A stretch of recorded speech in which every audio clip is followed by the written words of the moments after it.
Uh, I assume I'm On on now. now. Uh, My my name is John Keene. I'm the Keene part of Spencer and Keene. Uh, Even though it's spelled Kuehn, uh, I, from where I'm from, Milwaukee, Wisconsin, originally, and that name is common and pronounced the same way, but everywhere else I go in the United States, I answer to whatever, so it's not a big deal. Pronounce it, that's it. Anyway, I'm here today to talk about the history of the wedding band and the engagement ring, and the history in America. And it's an interesting history, but one of the reasons I wanted to do this today is it really, really is going through a change like it never has before, an evolution, let's say. But I'll get to that. First, the history, how it started. Wedding rings were first. Engagement rings did not come until later. But wedding rings, go as far back as the Egyptians, the Romans, the Greeks, 2,000 years ago or whatever. And they gave, the man would give something to the woman as a symbol or a token. They used leather, plants, braided hemp. And that was an interesting thing, too, to get off the subject a little bit. The use of amulets or jewelry, how long ago did early man actually wear jewelry, early man or woman? Anyway, they found a bone with a hole in it next to a Neanderthal man, of course, the bones, and meaning it was hand drilled. So they wore it or did something with it that needed a hole in it. But the tradition of exchanging rings came about in Europe, and it was primarily by the Catholic Church. There was nothing biblical about a ring, but the Catholic Church played a significant role in promoting the use of wedding rings as a symbol of marriage. I guess marriage became more important due to the Roman Catholic Church also. Up until that point, I'm not sure if there was marriage. That's another thing to look into history. The Puritans, when it came to the colonial period in America, so that there was, in some cases, an exchange of rings in early colonial America. But a lot of that was nullified by the Puritans, who were against having anything luxurious or valuable. And so they didn't want wedding rings. They were frowned upon. But we owe it all, us in the jewelry business, we owe a lot to Queen Victoria. As crazy as she was, she had a totally huge influence on the world. And she had an engagement ring. And I think she had a wedding ring too. And you could go into a whole history of what she did with when her husband died and all that stuff, and the influence she had on jewelry. The influence she had in the jewelry was huge, still today. But anyway, she really started off engagement rings. Then, this other thing, the practice of the symbolism of it, the circle.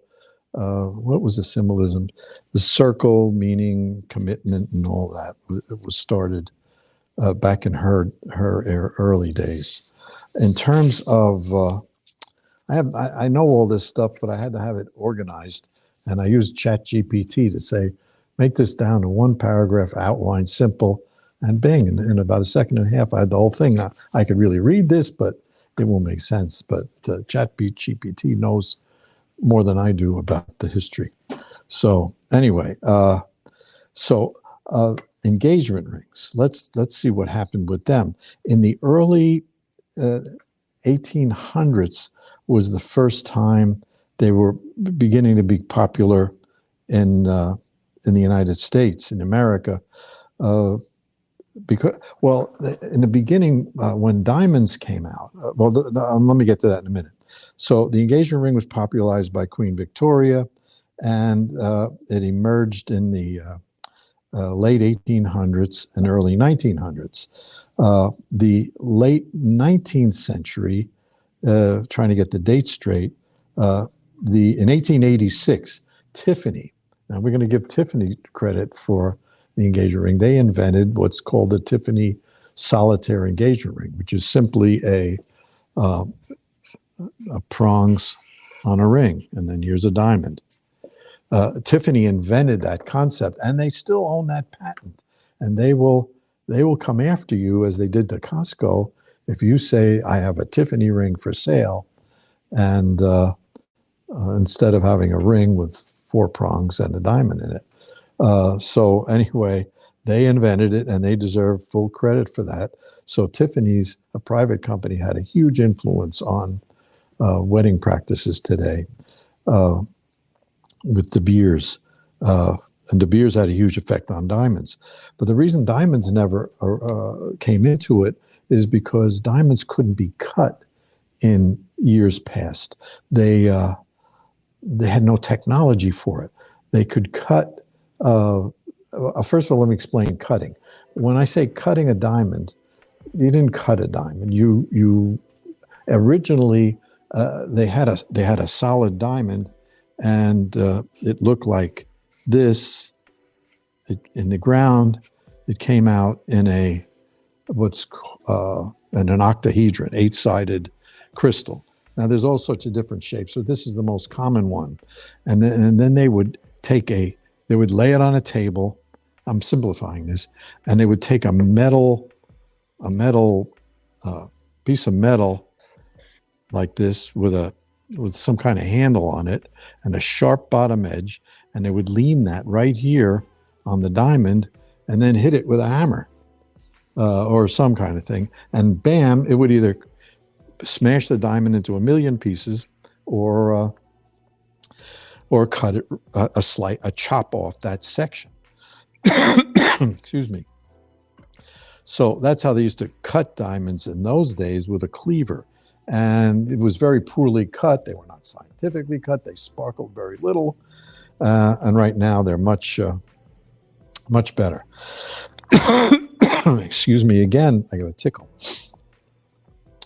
Anyway, back to where I was. Where was I? Oh, so anyway, now they're starting to cut diamonds. After this point, they're cutting diamonds with a... they found out they couldn't cut diamonds in the past because they didn't realize they had to use diamond dust to polish them. I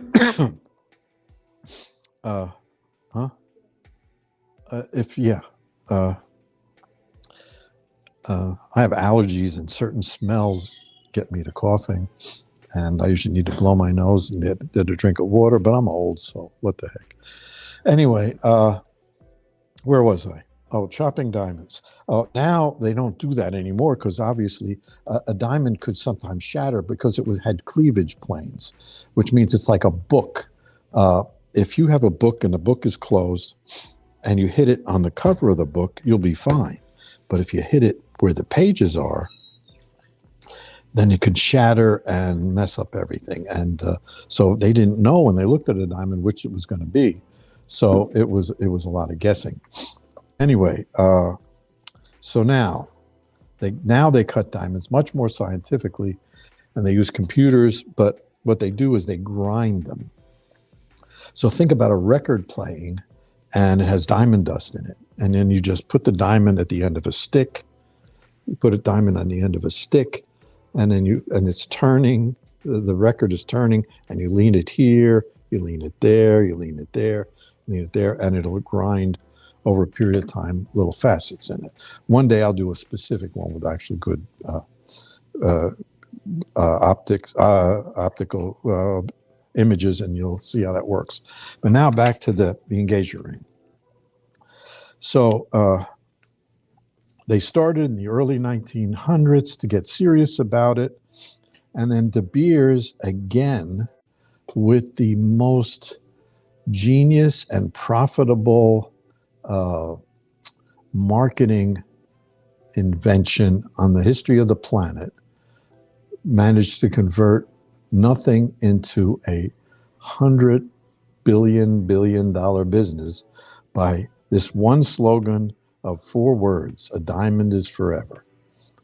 And that struck a nerve with the public, because a diamond is forever, and so is our relationship, so is our commitment. Commitment, that means that with it, when I give you this diamond, I'm committing to you forever. And it really sunk in. And it was huge from the 1930s on. And then the wars came along, and economic prosperity, actually pre-World War II, before the end of World War II, people didn't, I don't know if they were less prosperous. They were rich people, they were poor people. The middle class wasn't as big. I'd have to go look at the statistics there anyway. But diamond engagement rings weren't that big. They existed, but it wasn't a big deal to have a bigger diamond. In fact, most of the antique diamonds I see are small, quarter carat on the average, whereas now the diamonds around are more of about a carat. Anyway, so in the early days, the early World War I, World War II, you get an engagement ring as that symbol, but it wasn't. Bigger is better didn't start until right after World War II. So right after World War II in the 1950s, which was, by the way, the most prosperous time in the history of the planet. It has never been more prosperous than either before or after. We were more prosperous economically then than we are now in the 1950s. And I could go into that being an economist again, but an example I always like to tell everybody is if you saw Back to the Future and the 4 guys in the gas station, or 5 that came out, when your car pulled into a gas station back in those days, for you younger people, it was really strange, but 4 or 5 men would come out, and only men, and one of them would check the tires, one of them would check the oil, one of them would wash the windows, and one of them would pump the gas. And each of these guys, every gas station you see, now you pump your own.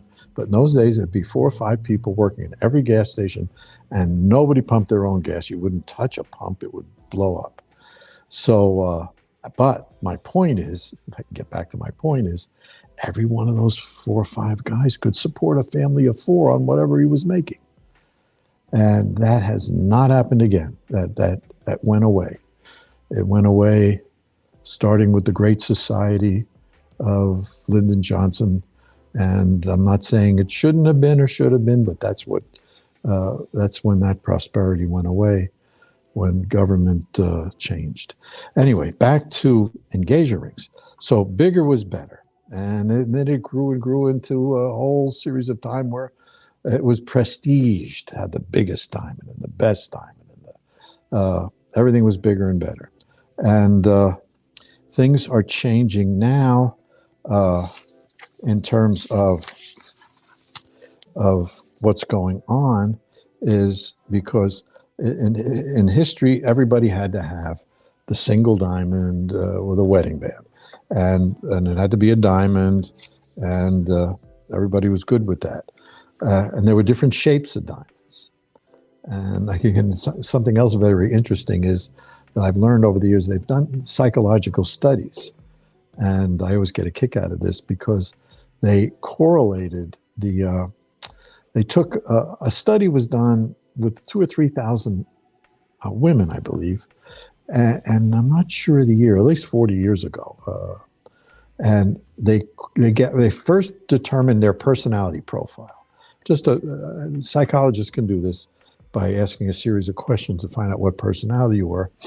And they correlated that personality profile with the shaped diamond they chose. So they did the study on finding out what 2,000 or 3,000 women would choose as a shape of a diamond. And those shapes could be, bear with me here, different shapes of diamonds that they used. The first is the round brilliant. It's the It's the circle with the facets on it and that we've seen everywhere. There's a great drawing of that, boy. I ought to become an artist. Anyway, the round cut was, and the most common. And they correlated, they found out which personality profile chose that. And then there was the marquee, which was shaped like a boat. And then that had your facets. And there was an oval and a pear. And then finally, the emerald cut, which is basically an octagon. Now, when they first did the study, they didn't have the square princess cut. But due to the way it's cut, very similar to the round, except it has a square outline. But in my experience in talking to many, many, many couples getting engagement rings, the people who chose the round and the princess were the same personality. Anyway, to get to the gist of this is they found that the people who chose the round or the square diamond, the princess, were, and these don't exist anymore, they were homemakers, simple domestic taste, easy to get along with, dependable, the longest marriage rate, the woman who would stay home and raise kids. And does that exist anymore? Anyway, there are a few, very few. But the people who are then conservative fit into this category. And I don't mean conservative politically, I mean conservative the lifestyle. So conservative. And they have, and they're the round. The opposite of this is the marquee, the boat shape. The personality of the girls that chose this shape had the worst marriage rate. They were flighty, on the go, always trying new physical and intellectual relationships. And if a couple came in here, 18 years old, and getting a marquee diamond, I would say to myself, 6 months to 2 years maximum. And I was right. In fact, in those days, pawn shops had nothing but marquees in there, because when people wanted to sell their diamonds, the pawn shops, they had more marquees than anything. So anyway, the pear and the oval were in between personality-wise. So the girls that liked the pear and the oval were in between the marquee and the round. They weren't as conservative, but they weren't totally off the wall. And there are a few exceptions to all of these. These are generalities. But the one I love the most is when I get somebody in here that I find out is an engineer, if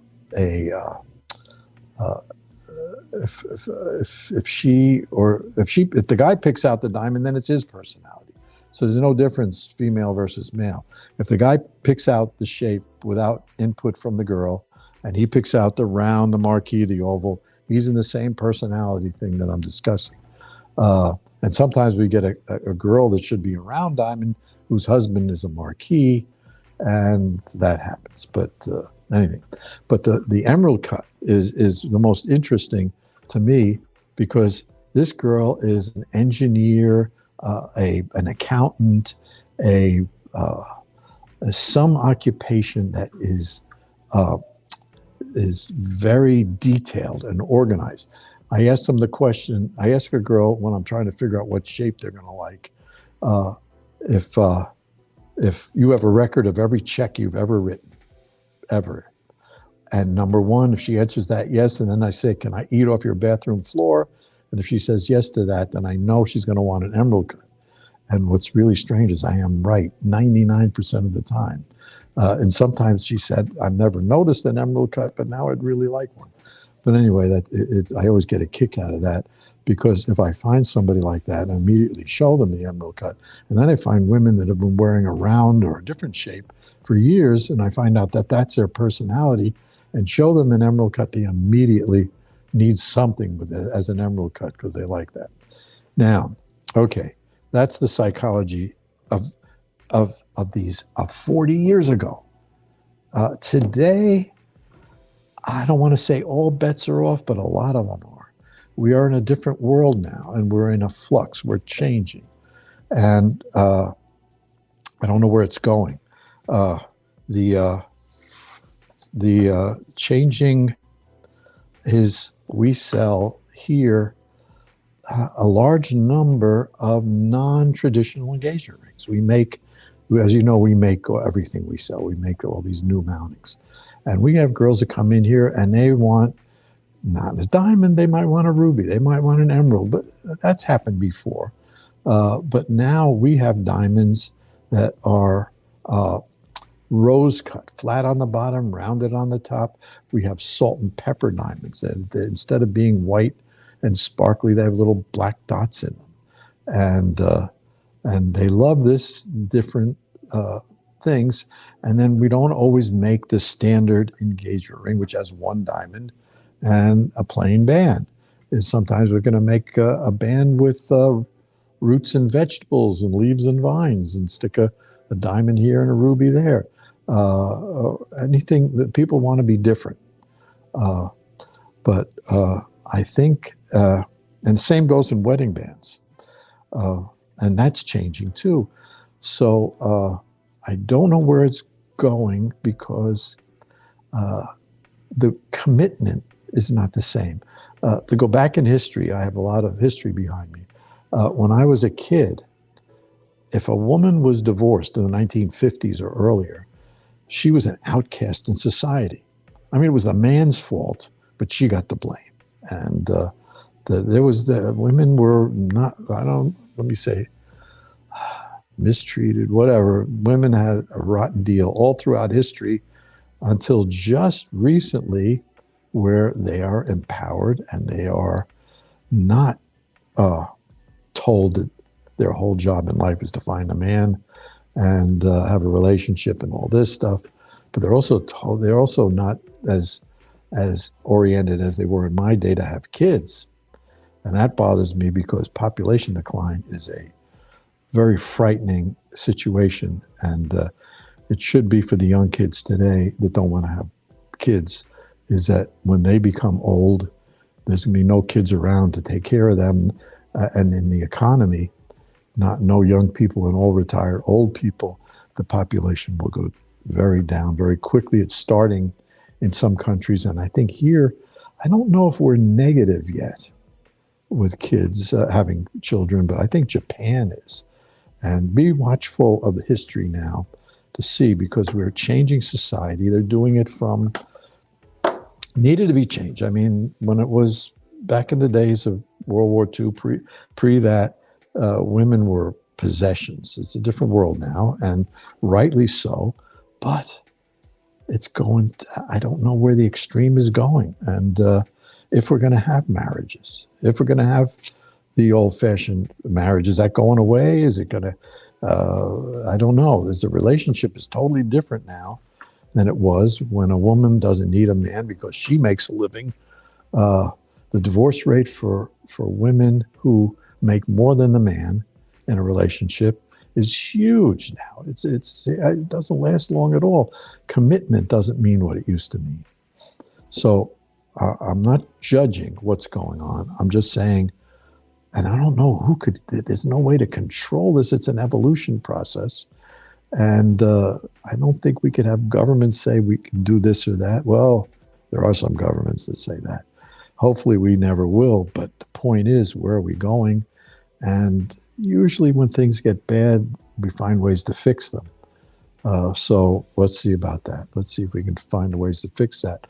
Although I don't know if we have a Department of Marriage and Relationships in any government yet to say, hey, we got to do more of this or that.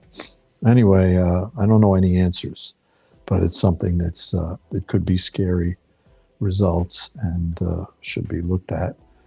And but how do you change society? Anyway, I'm getting too philosophical, and I think I covered some of the generalities of the history of engagement rings and wedding rings. And I don't know where they're going to go. Oh, I collect certain antiques. I love old antique jewelry. And there's an antique that I've seen pictures of, and I've never been able to find one, but I'd like to collect one. But what's very interesting is that in the 1700s, women used to wear a ring that I would like to find. And if you see one, if you know of one, it's very old, don't get rid of it. It's probably it's not valuable metal-wise, but historically it's very interesting and valuable. Women used to wear a ring with a skull on it in the 1700s if you were a widow.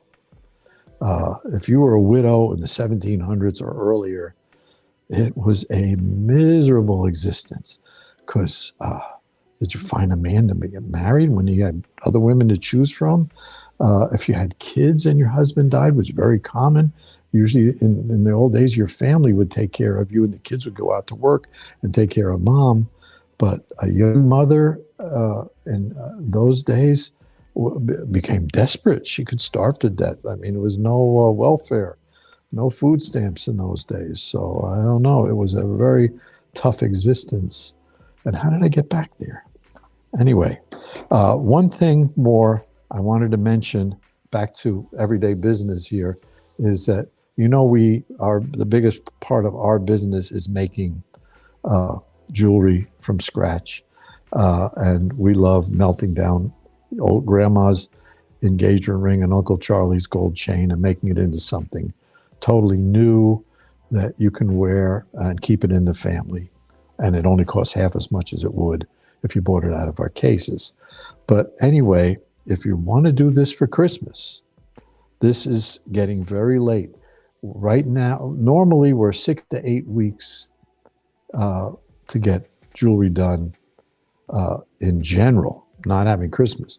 But Christmas is coming up. This is halfway through September, and October's coming, and we need you early October, late September to come in if you want something by Christmas, because otherwise we're going to be booked. So think about what you want, what you have lying around, and for all you guys that can't figure out what to do for Christmas, come in and we'll give you some dozens of ideas and fun stuff. And that's about all I have. So I'm signing off. Bye-bye. I'm still here. I still see me. Okay. If I had a violin, I'd start playing.